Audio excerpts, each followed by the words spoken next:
d'hommes pensent que ce sont les femmes seulement qui doivent prier dans les mariages, mais eux là, ils ne peuvent pas prier pour leurs épouses. Tu vois, moi je cherche l'argent, toi tu restes prier pour moi. Non, ce n'est pas comme ça. Vous allez voir l'erreur de Jacob. Sa femme vient lui dire, il dit, j'ai besoin d'un enfant. Écoute la réponse de Jacob, est-ce que si je suis Dieu pour te donner un enfant? Mais la femme avait besoin d'une solution. C'est toi le mari, c'est toi qui représente Dieu. Elkana, la maman, les papas de Samuel, du prophète Samuel, Anna vient lui poser des problèmes. Elle dit, j'ai besoin d'un enfant. Il lui dit, mais je te donne beaucoup d'argent, c'est déjà suffisant. Ah, mais je n'ai pas besoin d'argent, j'ai besoin d'un enfant. Si vous comprenez? Ça, ce sont les hommes. Mais Isaac, sa femme était stérile. La Bible dit, Isaac implora l'Éternel pour que sa femme ait un enfant. Rebecca n'avait pas prié pour la maternité. C'est le mari qui avait prié pour que Isaac ait un enfant. Alors, il y a des maris qui pensent que moi, je ne peux pas prier pour ma femme. C'est elle qui doit prier pour moi. Non. Maintenant, écoute, je vais te dire une chose. La femme que tu vois là, à côté de toi, elle a 5 combats.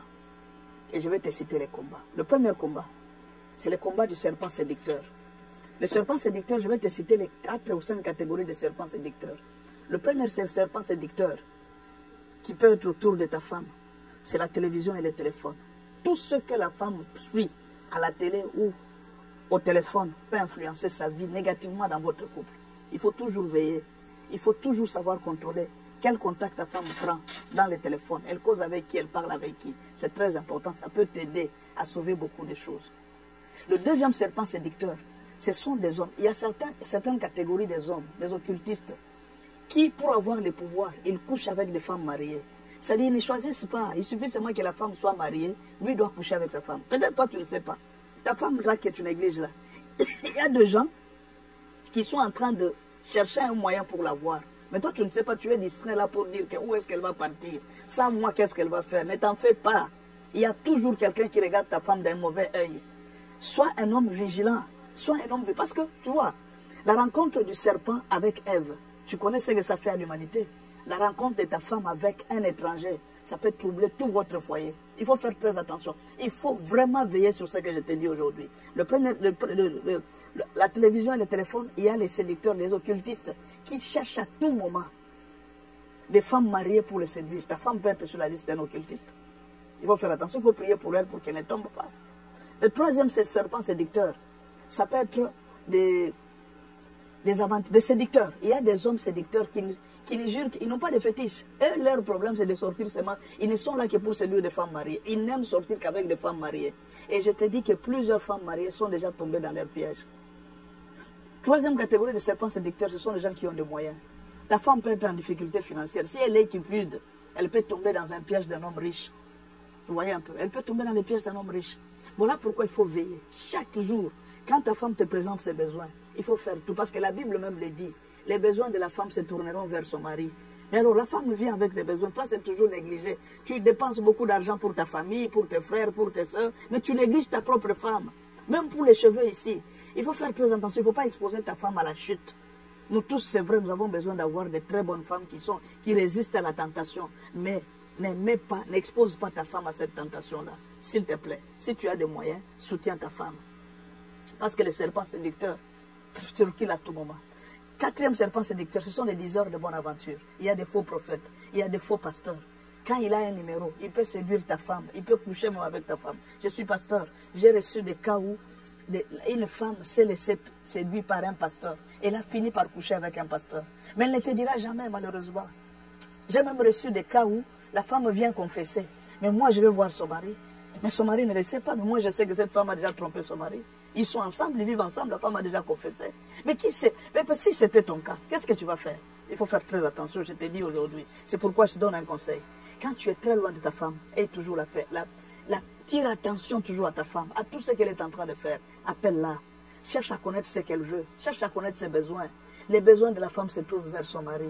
Il ne faut pas toujours avoir l'habitude de parler mal quand la femme vient te demander quelque chose. Tu sors de mauvaises paroles, tu ne fais rien, tu es une paresseuse. Il y a des hommes qui sont prêts à donner à ta femme l'argent là que toi tu refuses, les 20 $ que tu refuses. Il y en a qui sont prêts à lui donner 100 $. On lui a peut-être déjà proposé. Elle refuse tout simplement parce qu'elle te respecte. Mais quand tu parles là, Parfois, ça l'étonne, il dit, regarde ce monsieur, il me parle de moi, alors qu'il y a un homme à côté qui est en train de chaque jour de la supplier, il dit, non, j'ai même 1000 $, je vais te donner. Il y a une femme qui me dit, pasteur, il y a un homme qui m'a supplié, c'était le mari de ma grande soeur, qui m'a supplié, il a sorti comme ça, 5 000 $. Si tu couches avec moi, je te donne cet argent. Imaginez un peu, je vais refuser, je suis une femme mariée, comment est-ce que je peux faire? Mais imaginez, si c'est à terre ta femme, peut-être qu'elle est qui pue, elle peut tomber. Fais attention. Je suis en train de te donner une concession. On ne t'avait jamais enseigné ça. Je te dis, ta femme est très combattue. Deuxième combat, ce sont les réclamations familiales. Les femmes que nous vous épousons là, elles ont aussi des combats de réclamations familiales. Fais un effort, mon frère, à sortir ta femme des réclamations familiales. Tu vas voir ta femme à tout moment, je rentre chez nous, je rentre chez nous. Si tu te laisses tomber par ses caprices, finalement, elle a exagéré. Il y a une réclamation familiale qui demande à tout. Voilà pourquoi je te demande, c'est un combat de ta femme. Entre dans ce combat. Entre vraiment dans ces combats et aide ta femme à sortir de ses liens. Interdis souvent ta femme de rentrer chez elle. Parce que là-bas, on est en train de la réclamer. Il faut toujours veiller qu'elle ne soit pas à tout moment au téléphone avec les membres de sa famille. On la réclame. Il y a des témoignages que je n'ai pas assez de temps de te donner ici. Il faut faire très attention. Il faut faire très attention. Troisième combat de ta femme, ce sont les douleurs d'enfantement. Beaucoup d'hommes mariés négligent ce qu'on appelle les douleurs d'enfantement. Il faut faire très attention. Il y a à peu près 3 douleurs d'enfantement. Première douleur d'enfantement, ce sont les règles. Les règles de ta femme. Pendant les périodes de ces règles, une femme est un peu affaiblie moralement. Elle a besoin d'un réconfort de son mari. Il faut toujours être avec elle, la tenir. Parce que les règles font mal parfois aussi. Elle a besoin d'être avec quelqu'un, d'être à côté de quelqu'un. Il faut toujours la tenir, être avec elle, sortir avec elle.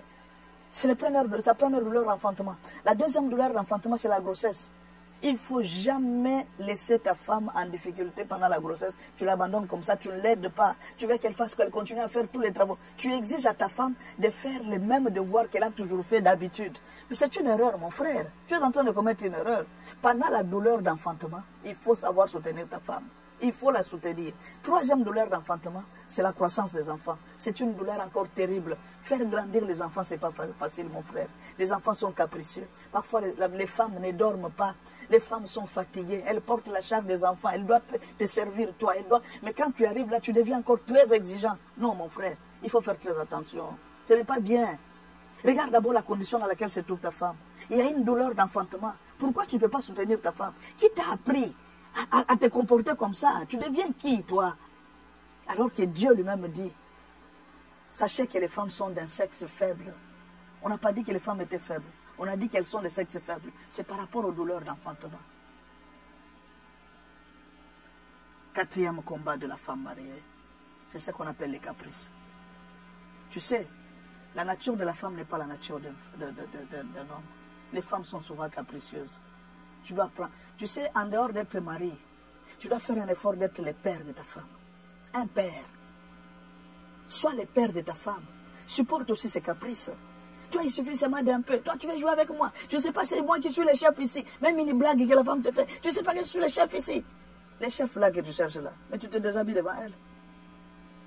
Est-ce que les chefs se déshabillent devant ces travailleurs? Tu n'es pas seulement chef. Avec elle, vous êtes une seule chair. Ne frappe jamais ta femme. Ne l'injurie jamais. Ne diminue pas jamais ta femme. Donne la valeur à ta femme. Ta femme peut être capricieuse. Tiens-la dans la main. Faites des sorties ensemble. Valorise ta femme. Le cinquième combat, c'est le problème d'honneur. Une femme cherche à être valorisée. Une femme cherche à être toujours honorée. Une femme cherche toujours à ce que quand elle est à côté de son mari, qu'on sente que c'est elle qui est à côté. Mais ton problème, toi, c'est celui-là. Tu ne veux jamais honorer ta femme. Tu es à l'aise. Tu ris avec les femmes. Tu ris avec les filles au travail. Tu ris avec ta maman. Tu ris avec tes soeurs. Tu viens là, tu embrasses ta maman, maman chérie, maman chérie. Mais quand c'est ta femme qui s'approche de toi, qu'est-ce qu'il y a? Qu'est-ce que tu veux? Tu veux quoi? Ah, reste là-bas, dis. Non, un homme n'est pas comme ça. Sois un gentleman. Fais des sorties avec ta femme. Il faut que les jeunes filles, il faut que les gens du quartier sachent que ces messieurs aiment sa femme. Généralement, les gens qui aiment, on dit toujours que cette femme l'a dominé. Justement, c'est comme ça. L'amour, il faut que les gens te disent que cette femme t'a dominé. C'est ça le vrai amour. Ce n'est pas là que tu deviens chef, à tout moment tu es en train de maltraiter ta femme et tu appelles ça, moi je suis autoritaire. Tu n'as pas besoin de l'autorité. Dieu t'a donné un seul devoir. Tu aimeras ta femme comme Christ a aimé l'Église.